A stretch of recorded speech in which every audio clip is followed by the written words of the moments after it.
Bikers attack girl without knowing her dog is a trained K9. What happened left everyone in shock. It was an ordinary late afternoon when Sarah Mitchell decided to take Duke for a walk. Duke, an imposing German shepherd, appeared to be just a loyal guard dog. What no one knew, not even the closest neighbors, was that Duke had a past as a trained K9, specializing in protection and police operations. After an incident that had incapacitated his former partner, Duke was retired from service and adopted by the young woman, who was completely unaware of the dog's level of skill.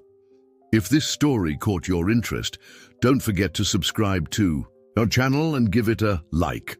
Let us know which city you're watching us from. Stay tuned.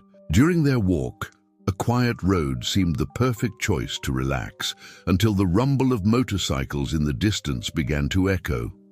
Two masked men appeared, accelerating at high speed. What initially seemed like a simple attempt at intimidation soon became dangerous. When one of the motorcyclists tried to grab Sarah, in that instant, Duke's instincts took control. Quick and precise, he lunged at the aggressor with the flawless technique of a trained professional, neutralizing the threat in seconds. The precision of Duke's movements left the attackers in a state of shock, barely understanding how they had been defeated by a seemingly ordinary dog. The incident didn't take long to attract the attention of local residents, and soon the media was reporting on the attack and the impressive defense made by the dog. However, while many praised Duke's bravery, a man in a suit watched the report with an icy gaze. The expression on his face wasn't one of surprise, but of calculated interest. Shortly after, he made a quick call. Sarah, unaware that she was being watched, returned home with Duke, believing that the worst was over. During the early hours, deep barking woke Sarah. Duke was standing at the door, fur bristling and eyes fixed on the dark garden. Reviewing the security cameras, she noticed shadows among the trees, but dismissed it as paranoia. In the following days, strange events began to occur. Silent phone calls at all hours, unknown vehicles prowling the neighborhood, and the uncomfortable feeling of being followed. Despite this, Sarah tried to resume her routine, convincing herself that the attack had been an isolated incident. One afternoon, while organizing old belongings of her late father, she found a locked box without a key. Curious, she decided to force it open, and to her surprise, found old photos of her father alongside uniformed men with unfamiliar badges. Among the objects, there was a necklace she had always worn since childhood, a gift left by him. Upon closer examination, she noticed a small hidden compartment in the pendant. Carefully, she opened it and found a USB drive. Disconcerted, she sought out an old friend of her father's, a retired police officer who, upon learning what she had found, changed his demeanor. He advised her to leave everything behind and move on with her life. Something in his tone seemed wrong, but not knowing who to trust, she decided to keep the USB drive. That night, Duke began acting strangely again, growling at doors and windows, alert to any sound. Hours later, a dry snap woke Sarah. The exterior lights had been cut off. Moving cautiously, she saw figures approaching on the security camera. Duke instinctively took position between her and the door. With no alternatives, the young woman fled through the back exit, following Duke into the woods as he guided her. The dog's protective instinct seemed almost human, leading her through safe trails to a secondary road. Not knowing where to go, she decided to seek refuge in the family cabin, isolated in the mountains. There, while trying to understand the files on the USB drive, she found a diary left by her father. The notes were confusing, but mentioned a confidential investigation into an influential organization in the city. Her father's passing, officially caused by a car accident, was beginning to look like something much darker. What she didn't know was that her father's old friend had betrayed her trust. Working for the organization, he had traced her steps and reported everything to the leader, a man of influence who controlled the city from the shadows. Isolated and not knowing who to trust, Sarah spent days examining the files.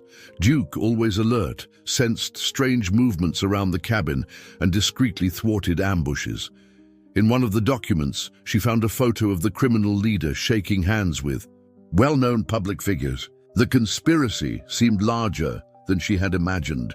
Without realizing it, she activated a device on the USB drive that sent her location to unknown allies. Believing she was safe, she was surprised by her father's friend, who appeared claiming to want to help. Exhausted and without alternatives, she almost trusted him, but Duke, sensing betrayal, growled threateningly. It was then that the true extent of the danger became clear. The friend, realizing he had been unmasked, revealed that the initial attack wasn't targeting Sarah, but rather aimed at recovering Duke, whose retirement had been a hasty decision after the incident with his former partner. The dog knew too much, having participated in confidential operations that would compromise the entire organization if exposed. The attack was just the first step in a much larger plan. Sarah, shocked, understood that she was in the midst of a silent war. With no other options, she decided to risk everything. With Duke by her side, she activated a hidden function on the USB drive, sending evidence to the press and to authorities beyond the reach of those involved.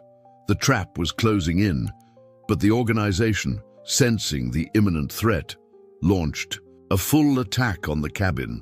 In the final confrontation, Duke used all his training to protect Sarah, disarming henchmen with frightening precision.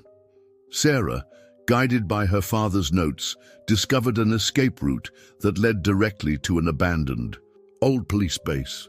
The evidence she had sent began to take effect. Reporters and independent agents began questioning public figures. The leader, desperate, tried to negotiate, but it was too late. The plot unfolded with successive revelations, showing that Sarah's father had planned everything, anticipating the threat years before. In the end, the organization was dismantled, arrests were made, and Sarah, finally safe, looked at Duke with gratitude. She knew that much still needed to be done, but for the first time in weeks, she felt there was hope. Duke, always vigilant, remained by her side, proving that true loyalty overcomes any threat. 2 months later, Sarah had settled in Pine Ridge, a small town nestled in the mountains of Colorado.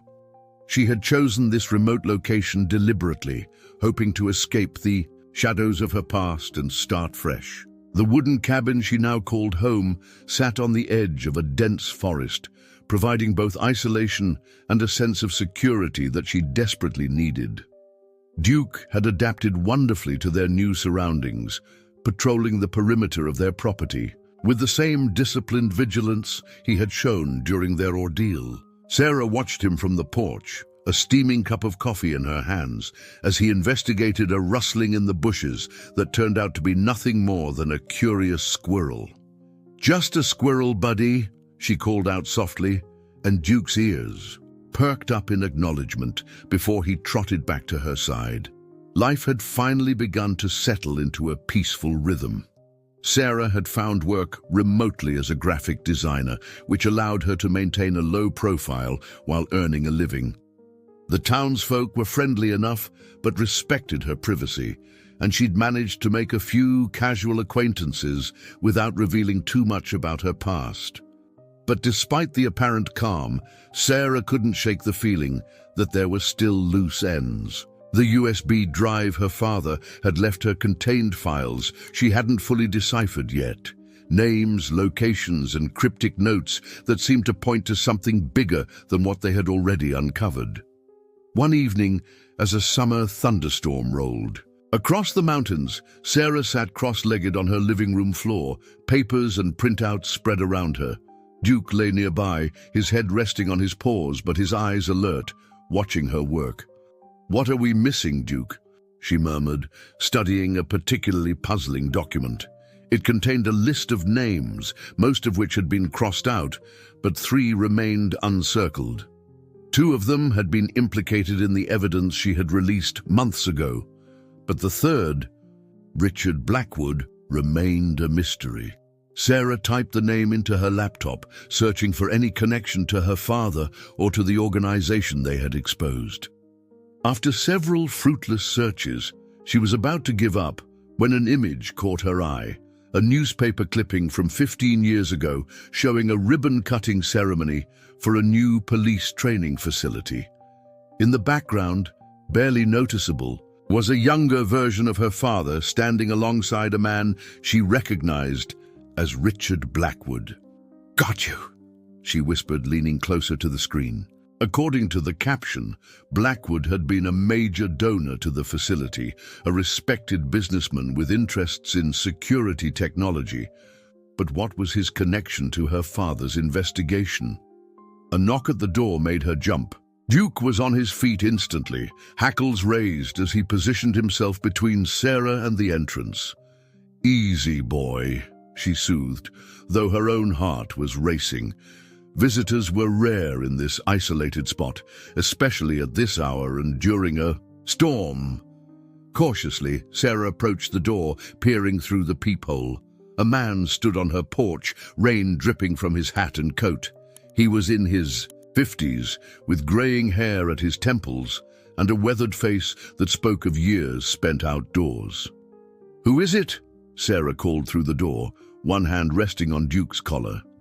"Name's Jack Warren," the man replied, his voice deep and gravelly. "I was a friend of your father's. Need to talk to you about Michael Mitchell."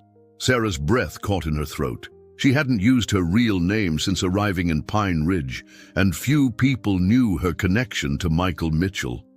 "How did you find me?" she demanded, making no move to open the door. "Your father and I worked together for 20 years, Miss Mitchell. He told me if anything ever happened to him, I should find you. Said you'd have his insurance policy." Jack paused, then added, "He also told me you'd have Duke with you. German Shepherd, best canine he ever trained."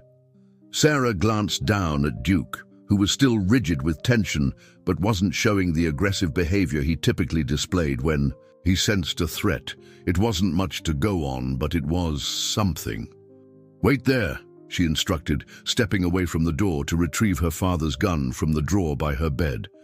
With the weapon secured at the small of her back, she returned and cautiously opened the door, keeping the chain latched. Jack Warren stood patiently in the rain, making no move to force his way in. His eyes, sharp and intelligent, moved from Sarah to Duke and back again. "May I come in?" he asked simply. "What I have to tell you shouldn't be discussed in the open." Sarah hesitated, then looked to Duke. The dog was watching Jack intently, his posture alert but not aggressive. If there was one thing she had learned over the past months, it was to trust Duke's instincts. She unlatched the chain and stepped back, allowing Jack to enter. He removed his wet hat and coat, hanging them by the door before following Sarah into the living room. His eyes took in the scattered papers and the open laptop, understanding dawning on his face. "So you've been working on it," he observed, nodding toward the documents. "Your father would be proud." "Working on what exactly?" Sarah challenged. Remaining standing while Jack lowered himself into an armchair, Duke positioned himself at her side, watchful. Jack sighed heavily, running a hand through his damp hair. "Your father and I were part of a special task force, Miss Mitchell. Not just ordinary police work. We were tracking corruption within the system itself. Officials on the take, evidence disappearing, cases being buried. What started as an investigation into a few dirty cops led us to something much bigger." "The organization," Sarah said quietly. Jack nodded. "That's what we called it, yes. Though in reality, it wasn't one organization but a network. Politicians, judges, business leaders, all connected, all protecting each other's interests."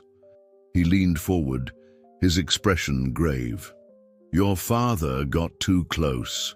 He found something that implicated someone at the very top, The next thing I knew, his car had gone off Eagle Pass Road.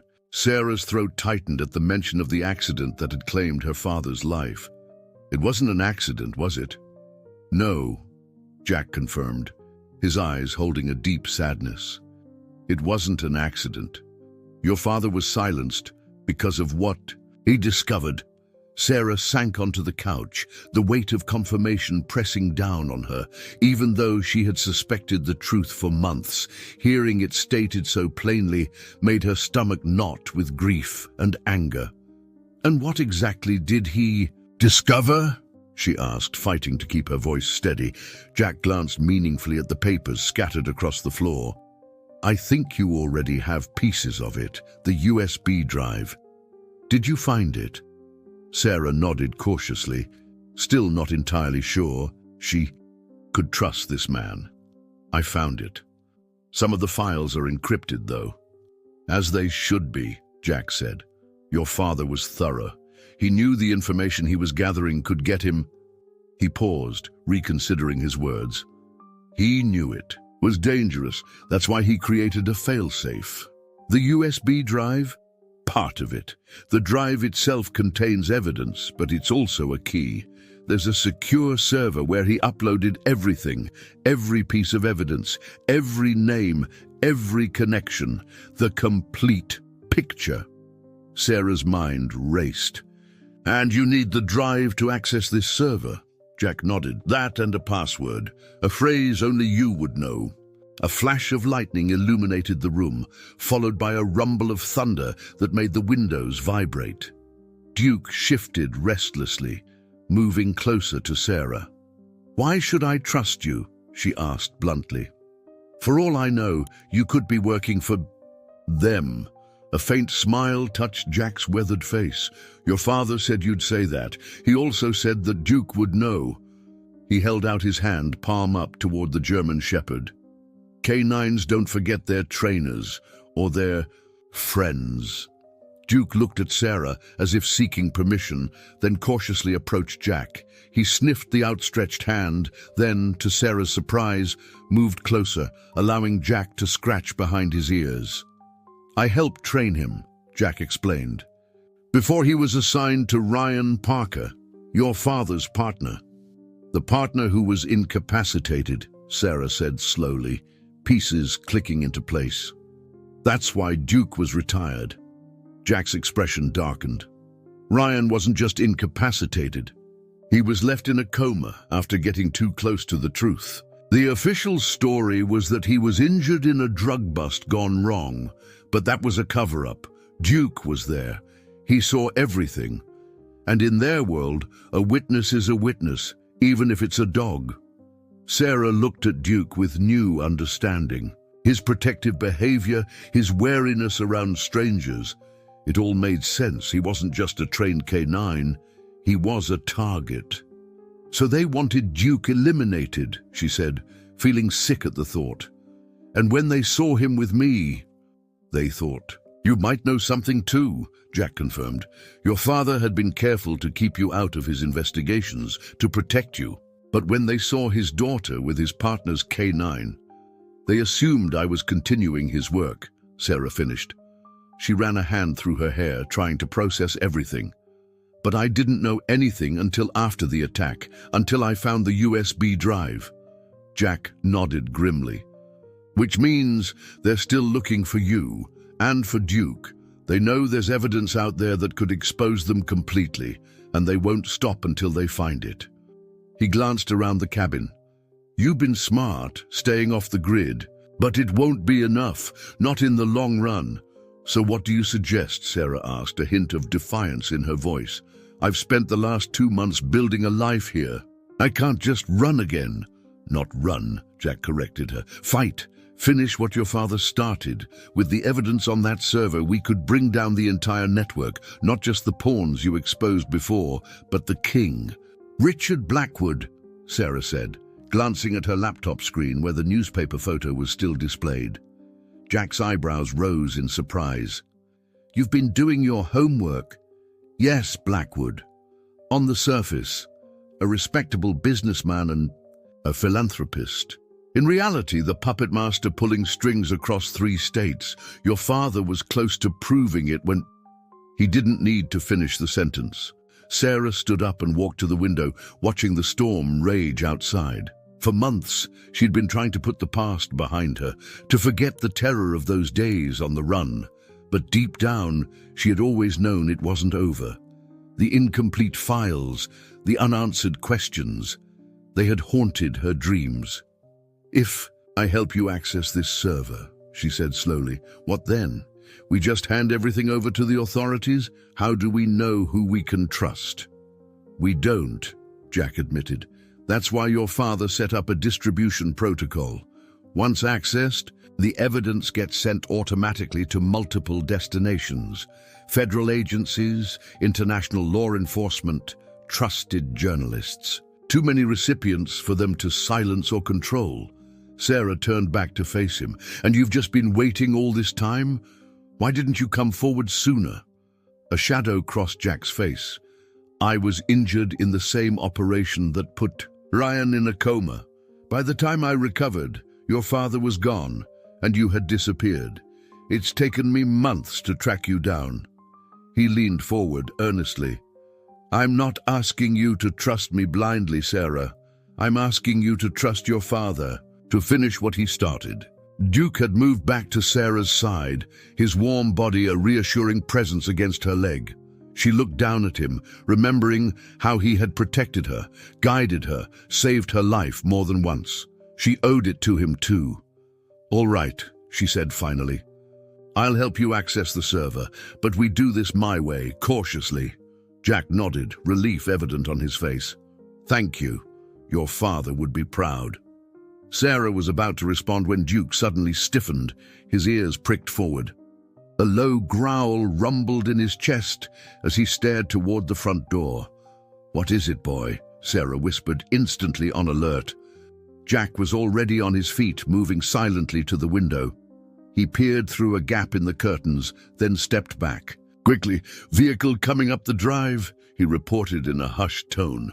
"Lights off, could be nothing, or it could be them." Sarah finished, her heart beginning to race. How would they have found me? A grim expression settled on Jack's face. They have resources, ways of tracking, people they can pressure for, information.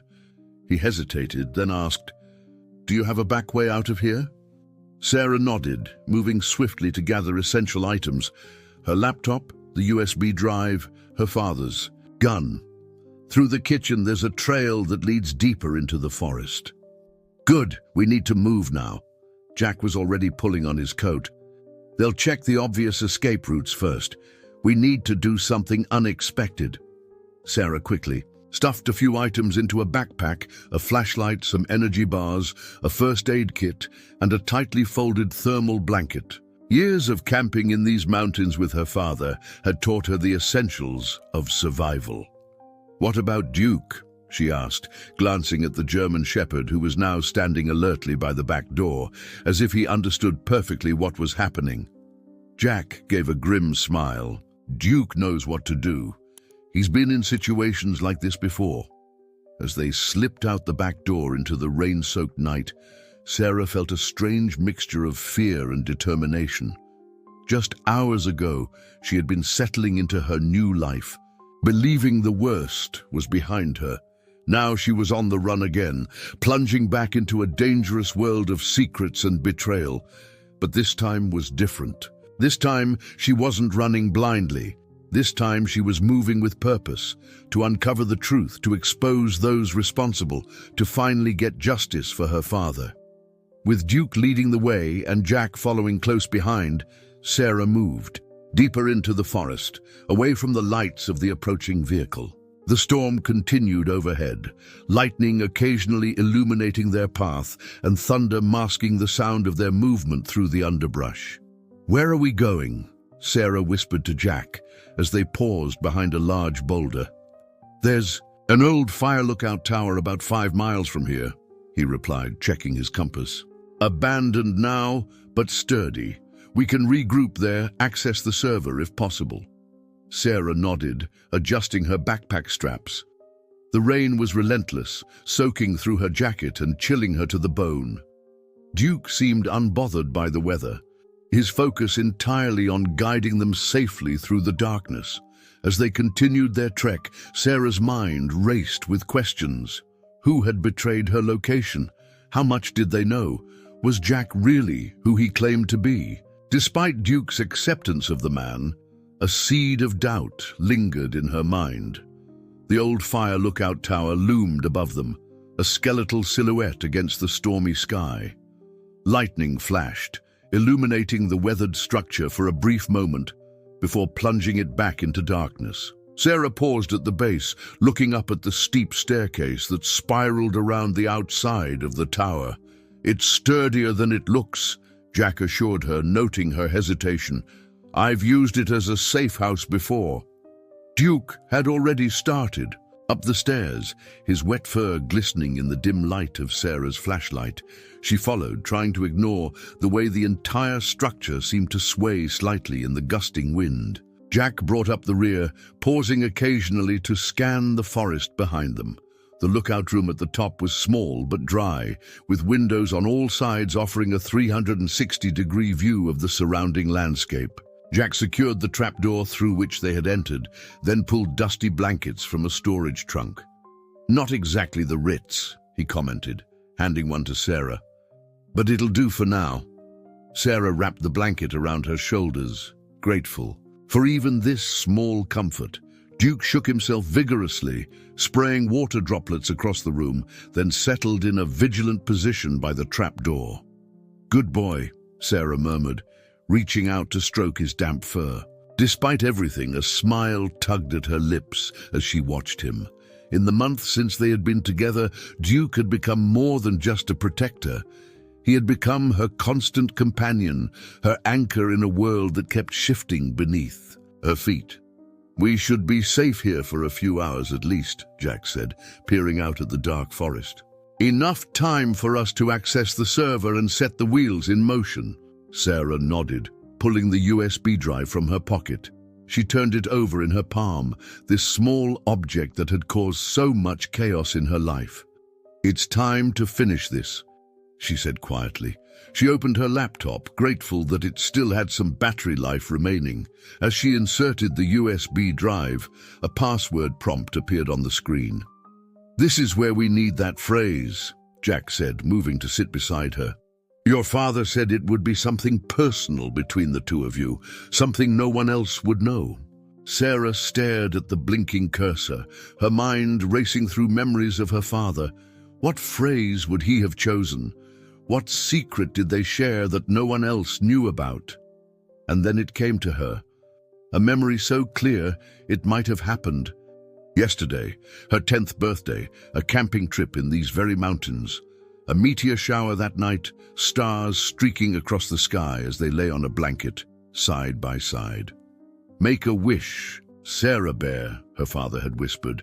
"When the stars fall, the universe is listening." Heart-pounding, Sarah typed, "When the stars fall, the universe is listening." The screen went blank for a moment, then filled with a loading bar. Jack leaned forward eagerly as files began populating the screen. Documents, photographs, audio recordings, all meticulously organized and labeled. "He did it," Jack breathed, eyes wide with amazement. He actually got everything.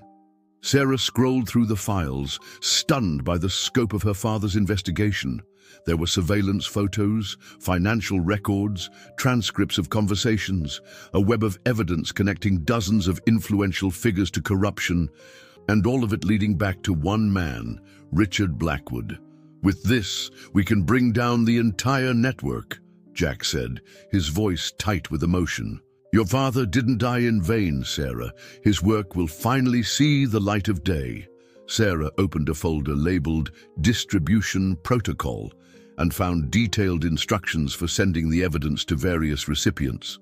Her father had thought of everything, creating a system that would ensure the truth could not be buried again. As she began the process of uploading the files, a notification popped up on the screen.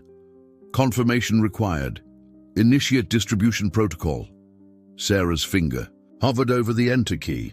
Once pressed, there would be no going back. The evidence would be sent simultaneously to multiple locations around the country, triggering investigations that would expose some of the most powerful people in the region. She glanced at Jack, who nodded encouragingly, then at Duke, still, standing guard by the trapdoor. In his loyal eyes, she saw the same steadfast determination that had characterized her father. Taking a deep breath, Sarah pressed enter. Distribution initiated, the screen confirmed. Estimated completion time, 15 minutes. Now we wait, Jack said, moving to the window to scan the forest again, and hope no one finds us before those files reach their destinations. The minutes ticked by with excruciating slowness. Outside, the storm was beginning to abate, the thunder growing more distant. Sarah watched the progress bar on the screen inch forward, willing it to move faster. 10%, 20%, 30%. Duke suddenly lifted his head, ears perked forward, his body tensing. A low growl rumbled in his chest. "What is it, boy?" Sarah whispered, instantly alert. Jack was already moving, crouching by the window, with his gun drawn. "Movement in the trees," he reported grimly. 4 figures approaching from the south. Sarah's heart sank. How did they find us so quickly? Jack's expression hardened. "They must have been tracking us all along." He glanced at the laptop. How much longer on that upload? Still at 40%, Sarah replied, anxiety tightening her chest. "At least 10 more minutes." "We need to buy time," Jack decided, checking his weapon. "I'll lead them away from the tower. You stay here with Duke until the upload is complete. Then make your way east to the highway. There's a gas station about 2 miles down. Call this number when you get there." He scribbled on a scrap of paper and handed it to her. "Wait," Sarah protested. "That's too dangerous. You can't face them alone." Jack gave her a grim smile. "I've been in worse situations, believe me. Besides, they'll be more concerned with getting that USB drive than with following me." He reached out and clasped her shoulder firmly. "Your father was my best friend, Sarah. I promised him I'd protect you if anything happened to him. I intend to keep that promise." Before she could argue further, Jack was moving toward the trapdoor. Duke stepped aside, watching him with alert eyes. "Take care of her, Duke," Jack said softly, scratching the dog behind the ears one last time. Then he was gone, descending the stairs rapidly and disappearing into the darkness below. Sarah returned to the laptop, watching the progress bar with increasing anxiety. 50%, 60%. The minutes crawled by with agonizing slowness. Through the window she could hear distant shouts, then what sounded like a gunshot. Duke growled again, moving restlessly between the trapdoor and Sarah's side. "It's okay, boy," she soothed, though her own heart was racing. "We just need a few more minutes." 70%, 80%. Suddenly, footsteps sounded on the stairs outside. Duke immediately positioned himself between Sarah and the trapdoor, hackles raised, a deep growl emanating from his throat. Sarah reached for her father's gun, aiming it steadily at the trapdoor as it began to move. Her finger tensed on the trigger as the door swung open. "Sarah!" Jack's face appeared, breathless and strained. "We need to move, now!" "The upload's not complete," she protested, gesturing at the laptop. 90%? "No time," Jack insisted, climbing fully into the lookout room. "They've called for backup. We'll be surrounded in minutes." Sarah looked desperately at the screen. 95%. 96. "Sarah, please," Jack urged, reaching for her arm. "We need to go." Something in his tone made her hesitate. She glanced down at Duke, who was still growling, his eyes fixed not on the trapdoor, but on Jack himself. "Duke?" she questioned, suddenly uncertain. Jack's expression changed, a flash of annoyance crossing his features. "The dog's confused. Come on, Sarah. We don't have time for this." Duke's growl deepened, and he moved even more protectively in front of Sarah, It was then that she noticed something, a small detail that sent a chill down her spine. On Jack's wrist, partially visible beneath his sleeve, was a distinctive tattoo. A tattoo she had seen before in one of her father's photographs. A tattoo belonging to one of Blackwood's most trusted enforcers. With stunning clarity, Sarah understood. Jack had never been her father's friend. He had been hunting her all along, waiting for her to lead him to the evidence. "You're one of them," she whispered, her gun now trained directly at his chest. Jack, or whatever his real name was, smiled coldly, dropping the friendly facade. "Smart girl, almost as smart as your father. He should have known better than to dig where he wasn't welcome." "You caused his accident," Sarah realized, anger burning through her fear. "Regrettable, but necessary. Just as this is." He took a step toward her, his own weapon appearing in his hand. "The upload stops now, and you're coming with me. Blackwood wants to talk to you personally." Duke lunged without warning, a blur of fur and teeth. The imposter fired, but Duke was too quick, knocking him off balance. The gun skittered across the floor as man and dog crashed against the wall of the lookout. Sarah scrambled for the fallen weapon, securing it just as Duke pinned the imposter to the ground, teeth bared inches from his throat. "Call him off!" The man snarled, fear finally showing in his eyes. "Not a chance," Sarah replied coldly, checking the laptop screen. 100%. Upload complete. A wave of relief washed over her. "It's done. The evidence is out. There's nothing Blackwood can do to stop it now." As if on cue, the sound of approaching sirens echoed through the forest. The imposter's face paled as he realized what had happened. "Those aren't Blackwood's men," Sarah informed him, a note of triumph in her voice. "My father had more allies than you knew. The real Jack Warren, the man you've been impersonating, arranged this failsafe months ago. If the evidence was ever accessed and distributed, trusted agents would be notified immediately." The imposter struggled against Duke's weight, but the German shepherd held firm, a low growl rumbling in his chest. "It's over," Sarah said simply, as footsteps sounded on the stairs outside. "Blackwood's empire is falling as we speak." The trapdoor opened once more, but this time it revealed two federal agents, weapons drawn but lowered when they saw Sarah and Duke in control of the situation. "Sarah Mitchell," one of them asked, holstering his weapon and showing his badge. "Agent Davis, FBI, Jack Warren sent us. Are you all right?" Sarah nodded, the tension of the last few hours, the last few months, finally beginning to ease from her shoulders. "We're fine," she said, placing a hand on Duke's back. The German shepherd maintained his position, unwavering in his protective stance, until one of the agents secured the imposter with handcuffs. Only then did Duke relax, moving back to Sarah's side, pressing against her leg in a gesture that had become so familiar and comforting. "Good boy," she whispered, kneeling to wrap her arms around his neck. "The best boy." In the days that followed, the evidence Michael Mitchell had gathered sent shockwaves through the region. Richard Blackwood was arrested along with dozens of officials, judges, and business leaders. The corruption that had festered for years was finally exposed to the light. Sarah met the real Jack Warren, a quiet, reserved man who had been in hiding since the attack that had left Ryan Parker in a coma. He had been working behind the scenes all along, gathering allies, preparing for the day when Michael Mitchell's evidence would finally come to light. "Your father was a good man," he told Sarah as they stood in the federal building watching the news reports of Blackwood's arrest. "One of the best I've ever known. He would be proud of what you've accomplished." Sarah shook her head, looking down at Duke, who sat faithfully by her side. "I couldn't have done it without Duke.